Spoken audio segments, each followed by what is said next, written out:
If you don't have books laying around the house to make your own book spine label poem, you can use the Mackinvia database to do that.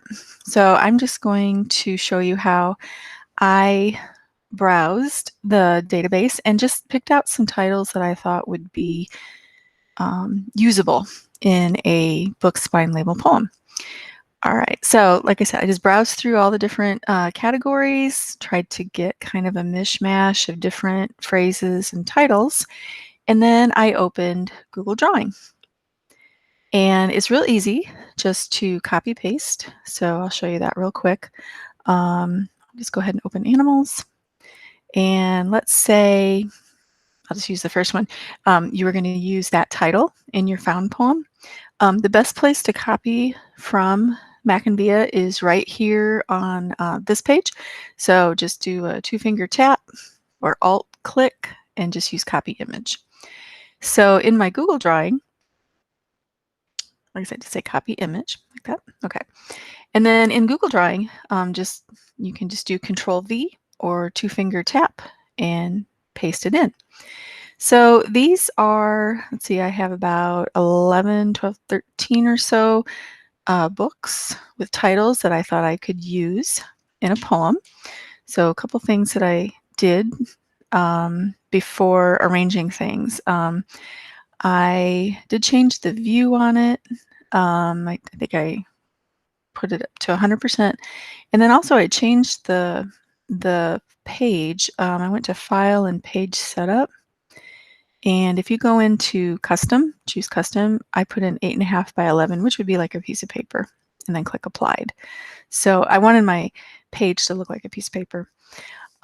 Because I'm not going to use, I don't have access to the spines with this, I just have the covers. I did want to get rid of the extra stuff on the cover. I just wanted to see the title. So if you double tap, you'll get the crop option. And I know a lot of you already know that. But I went through and just kind of cropped it. So all I saw were the titles, kind of like that. And that will make it easier later to move them around and compose a poem. So again, just double tap and crop till the only thing that you see is the title. And then something else I did, just because that's one of the things I like to do, is I did put an outline around them. You don't have to do that, but if you were curious, because you're going to see that in mine, it's just a little pencil here. You can pick a border color, any color you like. If you want to get fancy and do other colors, you can do that.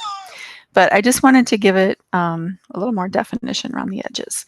So once you find anywhere from, I don't know, 6, 7 to, I don't know, I guess I have 13 titles, just crop them down a little bit. It'll make it a lot more manageable.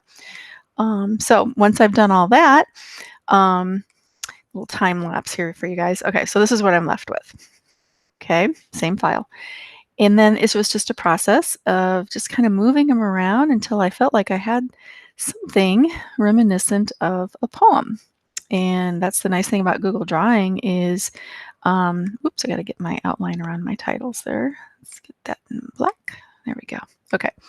That's the nice thing about Google Drawing. It is really easy to move things around. I would suggest using this over using Google Document for this activity because it is much more easy to move around pictures. All right, so just to kind of process looking for some phrasing. I think in the back of my head, I always knew I was going to have Aggie the Brave as first. That's going to kind of be the subject of my poem. And then I kind of go from there, arranging these. And the poem will start at the top and be read from top to bottom. So Aggie the Brave, who maybe she was kidnapped. I think mine's going to end up being some kind of a free verse thing. Or maybe walking with Miss Millie in there. It's got a verb in there, which is kind of nice. Anyway, so you play around with that for a while until you have something that sounds poetic. And we're going to do a little time lapse here. Okay, so same file. Here is what I've come up with. I will read it to you. Aggie the Brave, walking with Miss Millie, counting time under a painted sky, discovering past lives, kidnapped under the lilacs. Okay for now, one safe place. I will always write back. Now I'm going to cheat just a little bit here. I don't want that word I in there. So I'm actually going to insert a little text box. I'm going to cover that up. And I'll use my little paint can to fill that in. There. I just want it to say, we'll always write back. So I did kind of cheat on that one just a little bit. Okay, so there's my finished poem. And you might notice I didn't use these. I don't know. I didn't want Aggie getting eaten by a shark. So I'm actually going to take that one off. Couldn't find a place for ghost hunting. I don't know, maybe somewhere in there while she was discovering past lives. Could maybe slide that in there, but not today. And then I put See You at Harry's because that's one of my favorite books. And again, all these books are from Mac and Via, but I didn't find a good place for that. So I'm going to take that one off too. So you can do that. If you find that you've got some titles that just don't fit, that's fine. You can take them out. So there is my finished poem. If you want to get really fancy, you can change the background. It's just a 2-finger tap. Go under background. I'm going to give it a nice bright blue. There we go. I kind of like that. Okay, so there is my finished book spine label poem. It's read from top to bottom, and it's really a lot of fun. I had a lot of fun putting this together, and I hope that you will try it as well, whether you have books in your house laying around to do a poem, or use that Mac and Via database. You might find some books that you haven't read that you might like to read by doing this activity. I'll be honest, I actually came across some books I forgot that we had in there. Anyway, so that is book spine label poetry.